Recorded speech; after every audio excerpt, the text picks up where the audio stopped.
ससुराल बना कैद खाना। रोमी की शादी को अभी कुछ ही दिन हुए हैं, लेकिन वो अपने ससुराल में ठीक से एडजस्ट नहीं हो पा रही है। इस वजह से वो रोज अपने पति माधव से लड़ती रहती। एक दिन रोमी अपने फोन में कुछ देख रही थी कि अचानक उसे टीवी की तेज आवाज सुनाई दी, जिसकी वजह से वो डिस्टर्ब होकर बोली, ये इतनी तेज आवाज में कौन टीवी देख रहा है? रोमी बड़बड़ाते हुए कमरे से बाहर आती है। देखती है कि उसकी सास विमला और ससुर मोहन दोनों ही टीवी देख रहे हैं। उन्हें देखकर रोमी कहती है, माँ जी, आपको टीवी देखना है तो देख लो, लेकिन कम से कम पूरे मोहल्ले को तो मत सुनाओ। इतनी तेज आवाज में कौन टीवी देखता है? बहू, वो क्या है ना, तेरे ससुर को ऊंचा सुनाई देता है, इसलिए वो टीवी की ऊंची आवाज कर देते हैं। तुम माँ, आप अपने चक्कर में सबको परेशान करोगे क्या?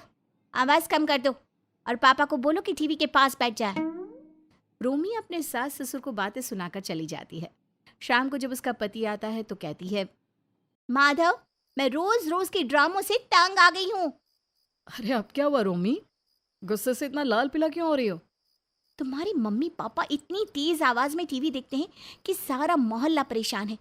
अरे मेरे तो सर में इतना दर्द है कि मैं बता ही नहीं सकती। रोमी, वो क्या है ना, पापा थोड़ा ऊंचा सुनते हैं इसलिए।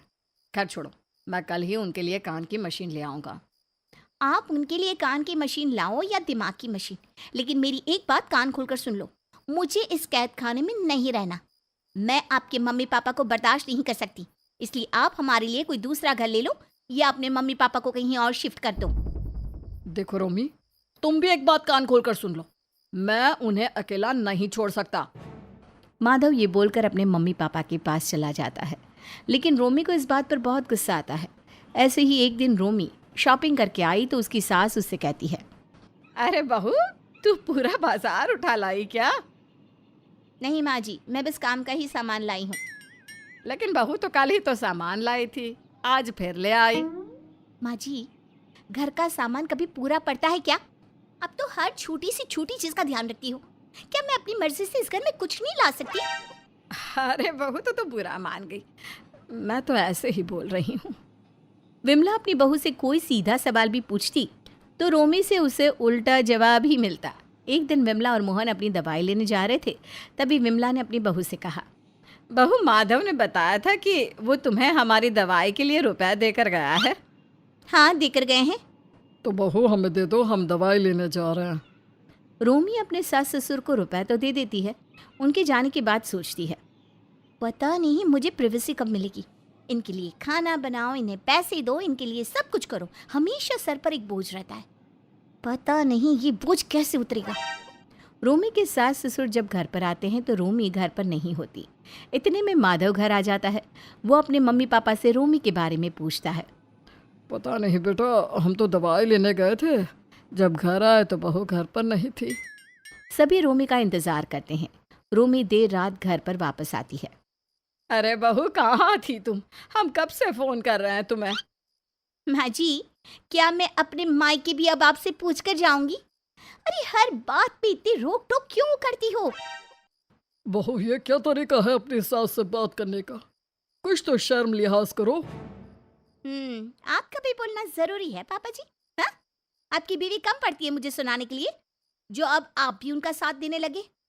ये मत भूलो बहू, मेरी बीवी तुम्हारी सास है। सास है तो सास की तरह रहे ना, हर काम में टांग अड़ाने की क्या जरूरत है? रूमी, तुम अपने मम्मी पापा से भी ऐसे ही बात करती हो जैसे मेरे मम्मी पापा से कर रही हो? मेरे मम्मी पापा ने मुझे किसी तरह के कोई भी बंधन में नहीं बांध रखा है, लेकिन तुम्हारे मम्मी पापा हर समय मेरे पीछे पड़े रहते हैं। बहू क्या कर रही हो? बहू कहाँ जा रही हो? बहू क्या खा रही हो? बहू सांस क्यों ले रही हो? आप लोगों को समझ में क्यों नहीं आता? मुझे अपना पर्सनल स्पेस चाहिए।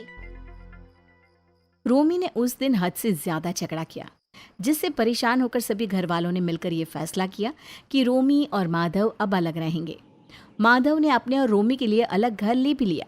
माधव के मम्मी पापा चाहकर भी अपने बेटे को रोक नहीं पा रहे थे।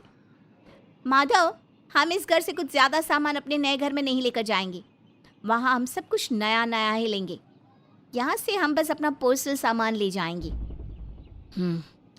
नए घर में जिस चीज़ की ज़रूरत है तुम उसकी लिस्ट बना लो, और तुम्हें जो भी सामान यहाँ से ले जाना है वो अलग कर लो।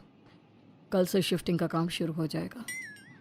रोमी खुशी खुशी घर की शिफ्टिंग का काम करवाने लगती है, लेकिन माधव बहुत उदास है क्योंकि उसे अपने बुजुर्ग माँ बाप को छोड़कर जाना होगा। मजदूर सामान लेकर जा ही रहे थे कि तभी वहाँ पर रोमी का भाई मनीष और भाभी सुरभि आ जाते हैं। अरे भैया भाभी, आप दोनों यहाँ कैसे हो? आप दोनों यहाँ से गुजर रहे थे तो सोचा तुमसे मिलते हुए चले। अच्छा किया आपने, आइए ना, अंदर आइए। रोमी, तुम्हारे घर का सामान ऐसे बिखरा हुआ क्यों पड़ा है? कहीं जा रही हो क्या? हाँ भैया, माधव ने और मैंने अलग रहने का फैसला लिया है। अलग मतलब तुम्हारे सास ससुर यहाँ रहेंगे और तुम दोनों नए घर में? हाँ भैया। और माधव मान गया? इतने में माधव वहाँ आकर कहता है, हाँ मनीष, मानना पड़ा। घर में रोज लड़ाइयाँ हो रही थी और मेरे पास और कोई रास्ता नहीं था। भैया भाभी आप बैठिए, मैं आपके लिए चाय बनाकर लाती हूँ। रूमी चाय बनाकर ले आती है। सभी बैठकर चाय पी रहे होते हैं, तभी सुरभि कहती है, सुरभि, हम भी अगले महीने घर शिफ्ट कर लेंगे। हम यहाँ घर ही देखने आए थे। क्यों भाभी, आप जिस घर में रहती हो वो तो बहुत बड़ा है। हाँ बड़ा तो है, लेकिन थोड़ी प्राइवेसी होनी भी तो ज़रूरी है ना। लेकिन भाभी, आपको उस घर में क्या परेशानी है? रोमी, सबसे बड़ी परेशानी ये है कि हर समय कोई ना कोई सर पर खड़ा रहता है, हर बात पर रोक टोक। कोई भी काम अपनी मर्जी से नहीं कर सकते, और मुझे नहीं पसंद कि कोई मेरे पति पर अपना हक जमाए। लेकिन भाभी, मम्मी पापा के अलावा उस घर में है ही कौन? और वो तो आप पर रोक टोक नहीं करते। मनीष भैया उनके इकलौते बेटे हैं, तो वो उन पर हक नहीं जताएंगे तो किस पर हक जताएंगे? रोमी, तुम्हारे मम्मी पापा हैं इसलिए तुम्हें अच्छे लगते हैं। तुम मेरी जगह होती ना तो पता चलता कितना कुछ सहती हूँ मैं वहाँ रहकर। और तुम्हारे मम्मी पापा हर समय मनीष पर हुक्म चलाते हैं। भाभी, आपके पति मेरे मम्मी पापा के बेटे हैं, वो उन पर हुक्म नहीं चलाएंगे तो किस पर चलाएंगे? और भैया, आप कैसे तैयार हो गए इस सब के लिए? भाभी जरा आप ही सोचो, मम्मी पापा इस उम्र में अकेले कैसे रहेंगे? अकेले रहें या भाड़ में जाए, हमें कोई मतलब नहीं उनसे। चलो मनीष। रूमी को सुरभि की ये बात सुनकर बहुत गुस्सा आता है। वो अपनी भाभी के गाल पर चांटा मारने ही वाली होती है, तभी माधव उसका हाथ पकड़ लेता है। ये क्या कर रही हो रोमी? तुम्हारा भाई अपने मम्मी पापा को छोड़कर जा रहा है और वो अकेले रह जाएंगे। इस बात का तुम्हें कितना दुख हो रहा है? जो तुम्हारी भाभी तुम्हारे मम्मी पापा के साथ कर रही है, वही तो तुम मेरे मम्मी पापा के साथ भी कर रही हो ना। लेकिन माधव, मेरी बात सुनो। क्या बात सुनो मैं तुम्हारी? जरा देखो मेरे मम्मी पापा को, जब से घर का शिफ्टिंग का काम शुरू हुआ है कितने उदास हैं। अरे आज तो सुबह से अपने कमरे से बाहर भी नहीं निकले। अपने मम्मी पापा के लिए तुम्हें बहुत दुख हो रहा है। मेरे बारे में सोचो, मेरे दिल पर क्या बीत रही है इस समय तुम अंदाजा भी नहीं लगा सकती। ये बोलकर माधव वहां से चला जाता है। माधव की बात सुनकर रोमी सोच में पड़ जाती है।